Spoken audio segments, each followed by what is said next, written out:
I don't know how many Republican administrations are going to do this before the American people wake up. Watch this video. We'll be right back to talk about it. We have some horrible economic news right now in Donald Trump's economy. According to Goldman Sachs, they estimate October 50,000 American jobs were lost. Economists surveyed by Dow Jones had been expecting that October non-farm payrolls to show a loss of 60,000 jobs. Goldman Sachs puts the decline at 50,000 jobs. Remember, job numbers have yet to come out in October because of the government shutdown. The Bureau of Labor Statistics said it would not be releasing job numbers. But now, one of the biggest banks, Goldman Sachs, is estimating that job numbers are really bad. 50,000 jobs lost. And well, let me tell you something. Anecdotally, when I speak to people my age, young people under the age of 30, I'm 26 years old, many of them who currently are unemployed or looking for a new employer say they have a very difficult time of finding a job. Why? Because no one is hiring, and the people that are hiring are getting thousands of applications, and therefore it's very difficult to get an interview.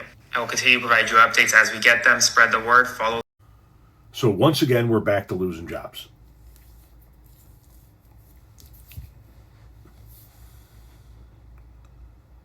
We have watched this. I have watched this happen my entire life. I was born at the tail end of Nixon, so I was there when I was alive when Nixon resigned, and then Ford took over. Then we had Carter, and then we went into this stretch where we had 2 terms of Reagan and 1 term of Poppy Bush, which is essentially an extension of the Reagan years. Reagan came in and dramatically lowered taxes, more than I think any other president had ever done. A byproduct of that is we blew a massive hole in our debt and deficit. Inflation was out of control, and Ronald Reagan wound up raising taxes 14 times, I believe it was, overall in the next 7 years, and still couldn't right the ship. Poppy Bush couldn't either. In comes Bill Clinton. Bill Clinton had a Republican Congress. They worked together. They balanced the budget. Bill Clinton was in office for 2 terms. He had a balanced budget for 6 of those 8 years. He handed off a surplus, not a deficit, to Bush. W. Bush. W. Bush gets the Bush tax cuts. Okay.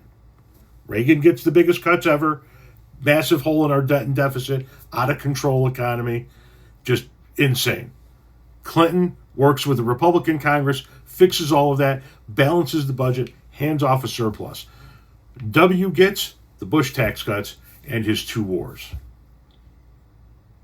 That and the housing situation sends us into a tailspin, and by the time he walks out the front door of the White House, we are shedding hundreds of thousands of jobs a month. We're in the worst recession since the Great Depression. In comes Obama, rights the ship. Right? Clinton created 22 million new jobs, had a balanced budget for 6 years, handed off a surplus. Obama gets handed the worst recession since the Great Depression.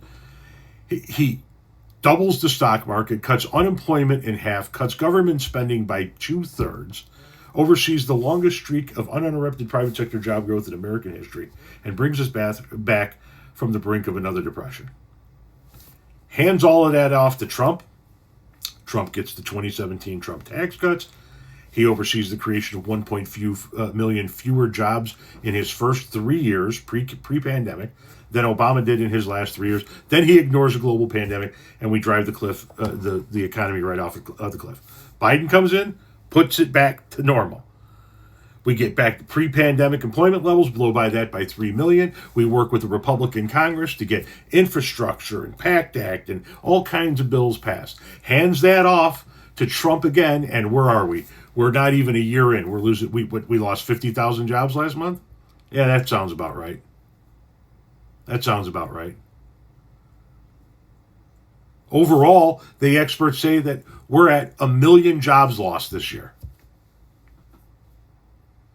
How many more Republican administrations need to destroy the economy before the American voter realizes maybe we shouldn't vote for these assholes?